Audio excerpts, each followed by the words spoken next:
Jadi gini guys, saya tuh, udah deh pengalaman untuk menjadi seseorang dalam dunia entertain tuh udah jatuh bangun, kaki jadi kepala, kepala jadi kaki kalau mau dibilang ya. Nah, salah satunya adalah ketika saya ingin menawarkan demo suara saya ke sebuah perusahaan rekaman yang paling top waktu itu.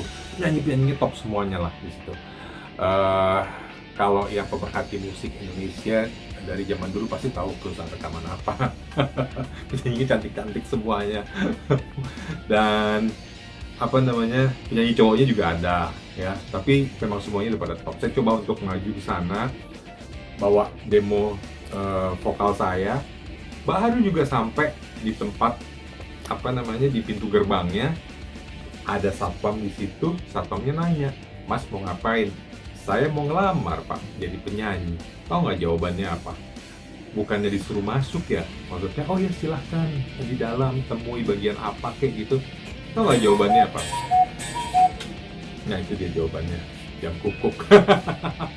Jawabannya adalah, "Mas maaf, di sini nggak terima penyanyi baru, apalagi belum terkenal, belum profesional. Jadi mohon maaf, Mas tidak bisa kami terima." Kurang ajar, asem. Masa gue ditolak sama satpam? Duh, ngenes banget gitu. Duh, rasanya kaki tuh udah udah capek nyari-nyari perusahaan rekamannya ya kan, mana naik kendaraan umum, duitnya juga duit ini lagi, duit jajan buat naik kendaraan umum itu. Sampai sana akhirnya cuma ditolak sama satpam. Bayangin aja, satpam yang nolak saya, bukan produsernya, bukan pegawainya, bukan staffnya. Oh my god, gue sampai sekarang masih bisa ngerasain itu perih, pedih dan ngenesnya. Terus ya udah, gue cuma bisa abis gimana, udah ditolak, kita nggak bisa maksa kan. Akhirnya udah, saya cuma dalam hati, ya Allah, sabar. Cuman gue kesel juga sama satpam. Taruh kalau gue suatu hari ngetop, gak bakalan gue kasih tanda tangan gue. Gak, gue keselnya itu untuk melampiaskan kesel aja gitu. Ya udah, gue pulang dengan perasaan gak karu-karuan. Ya sudahlah, mungkin perusahaan rekaman ini bukan rezeki saya. Akhirnya saya memutuskan untuk mencari perusahaan rekaman lain, dan ternyata memang nggak berhasil juga. give up lagi. Udah akhirnya saya lupakan mimpi saya untuk menjadi seorang penyanyi ya. Nah terus pada tahun berapa ya, terus saya tuh kuliah tuh, habis itu tahun 88 sampai tahun 93 saya kuliah di Fakultas Sastra Universitas Indonesia di Depok ya. Jadi perhatian saya teralihkan dari yang tadinya pengen banget menjadi artis ternama, saya artis ibu kota ternama, penyanyi. Akhirnya terus maaf ya, ini karena di rumah jadi banyak yang lewat-lewat, dari suara motor, suara ayam, suara bebek, nggak apa-apa ya. Jadi akhirnya saya memutuskan untuk gue give up dulu, mau jadi artis. Nah tapi terus akhirnya ada kesempatan untuk main drama di Fakultas Sastra Universitas Indonesia ini. Jadi ada semacam drama pakai bahasa Belanda. Waktu itu saya masih tingkat 1, ada audisi, saya disuruh ikut walaupun bahasa Belandanya masih belepotan, tapi ya alhamdulillah saya berhasil untuk mendapatkan peran di situ. Mungkin karena keluarga saya itu juga keluarga seni, jadi ternyata diam-diam saya juga punya bakat untuk untuk acting. Akhirnya saya ikutan audisinya, dapat peran di situ. Tahu nggak sutradaranya siapa? Sutradaranya itu adalah Tante Rima Melati.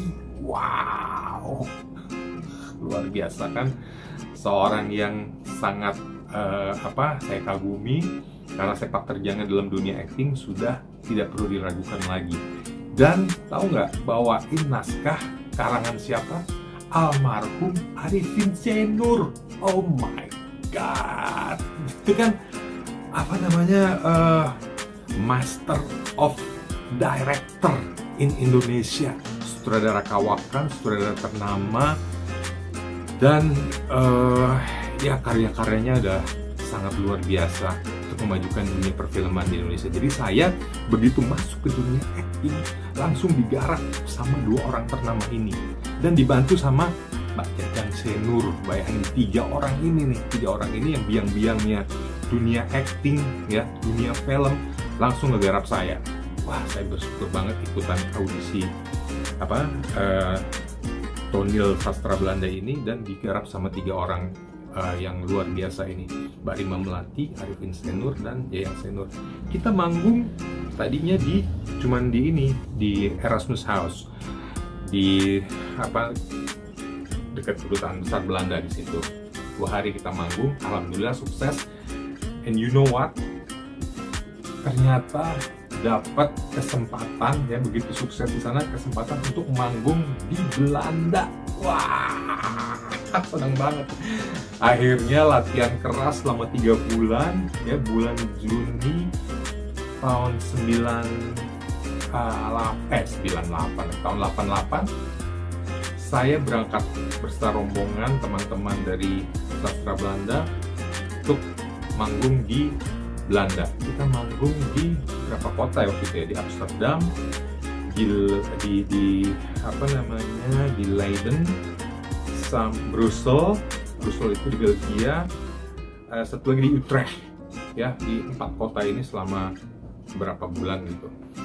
Nah, jadi alhamdulillah dapat kesempatan untuk manggung di sana, alhamdulillah bersama senior saya dari sastra Belanda, terus juga bersama Mbak Rima Melati, sutradaranya, supervisornya, Mas Arifin Senur almarhum beserta Mbak Jajang Senur. Saya mengucapkan terima kasih banget sama mereka bertiga, karena dengan mereka itu menggali potensi saya sampai akhirnya saya jadi punya kebisaan lain, yaitu saya ternyata bisa acting gitu. Jadi selain saya bisa nyanyi, ternyata saya akhirnya bisa acting dan belajar bersama para suhunya gitu. Alhamdulillah sukses manggung di Belanda selama 2 bulan itu, dan itu adalah pertama kali saya pergi ke luar negeri, ke Belanda ya. Bulan Juni, Juli, Agustus kita balik ke Indonesia dengan perasaan yang sangat berbunga-bunga. Oke, gue gagal jadi penyanyi, berarti gue sekarang bisa acting. Gue pengen jadi pemain film. Wah, cita-cita baru lagi nih, yang penting masih tetap di dunia seni. Tapi ternyata nggak segampang itu juga mau masuk dunia film itu. Nggak cuma bisa bermodal acting dan punya wajah yang lumayan gitu. Karena ternyata begitu casting, ratusan yang mau casting dan ganteng-ganteng, cantik-cantik, dan kemampuan actingnya luar biasa. Dan waktu itu belum ada sinetron kan, baru film aja. Pada akhirnya saya dapat kesempatan juga sih, tapi kesempatannya cuman jadi figuran. Figuran yang dibayar cebanan. Tau gak cebanan itu berapa? 10.000.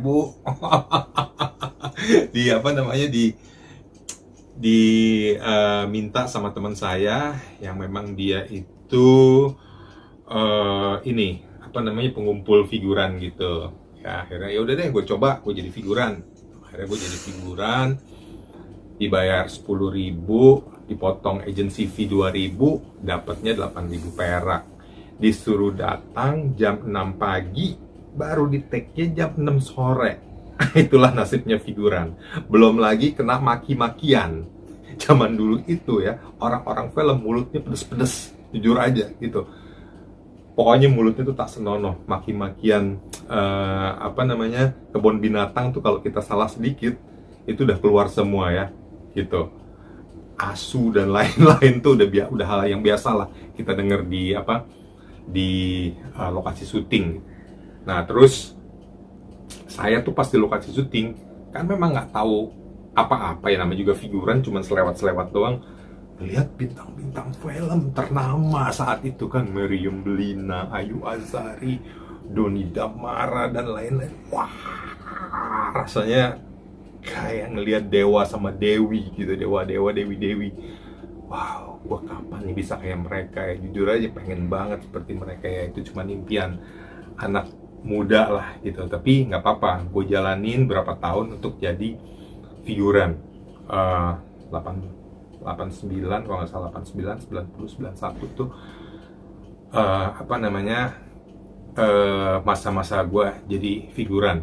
Jadi benar-benar penuh perjuangan gitu. Udah gagal jadi penyanyi ya, pengen jadi pemain film, jatuhnya cuma jadi figuran. Gagal jadi pemain film ya, malah akhirnya jadi figuran. Tapi saya banyak dapat ilmu di situ ya. Artinya saya jadi tahu gimana cara pembuatan film, dapat ilmu lagi untuk berakting, kenalan sama banyak orang di seputaran dunia perfilman gitu. Pokoknya luar biasa lah itu pengalamannya.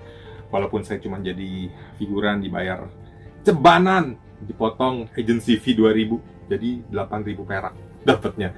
Tapi kalau saya seminggu 8.000 kali 7 aja tuh udah lumayan. Waktu saat itu bisa traktir temen, bisa beli sepatu, bisa beli baju lah ya, lumayan lah, alhamdulillah. Dan terus abis itu saya kerja di yang namanya Studio 26 ya, Studio 26 pimpinan Mbak Atiganda. Studio 26 ini adalah studio tari, dan saya di sini jadi krunya yang ngurusin penari, ngurusin segala sesuatu yang berhubungan dengan panggung, terus berhubungan dengan artis-artis juga di situ. Nah, saya mengenal pelajaran lagi, jadi kru panggung di situ. Kru panggung itu artinya adalah ya tukang naikin mikrofon, ya kapan harus turun mikrofonnya, gulung-gulung kabel di situ, gulung-gulung kabel. Kalau udah selesai semuanya kita yang gulung-gulung, itu ngangkat-ngangkat peralatan panggung dan lain-lain. Tapi itu membuat saya banyak belajar banyak hal gitu ya. Jadi yang penting masih berhubungan dengan dunia seni gitu. Nah, saya dapat ilmu baru lagi nih, ilmu dunia panggung gitu. Jadi sering lihat orang manggung ya, sering lihat orang MC, orang nari, orang berekspresi di atas panggung itu seperti apa, seperti itu. Sampai akhirnya selama beberapa tahun di Studio 26, saya ikut lagi di studionya Ingrid Wijanarko and Associates, Mbak Ingrid Wijanarko ya, masih jadi kru panggung. Tapi di sini nggak cuman ngurusin penari ya, tapi lebih ke kegiatan-kegiatan di luar tari juga banyak gitu.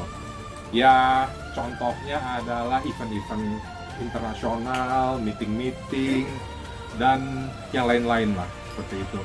Dan rata-rata event yang ditangani adalah event-event besar, event-event internasional. Kayak salah satunya adalah Abang None Jakarta.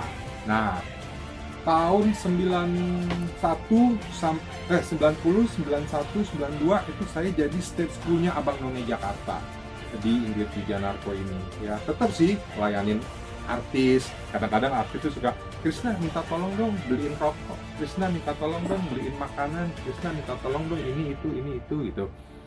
Ya nggak apa-apa, saya karena kerjaan saya ada kru panggung, ya mau nggak mau harus dijalanin seperti itu gitu. Menjadi pengalaman tersendiri buat saya, jadi suruh-suruhan artis. Ya udah, itu saya jalani juga fase seperti itu.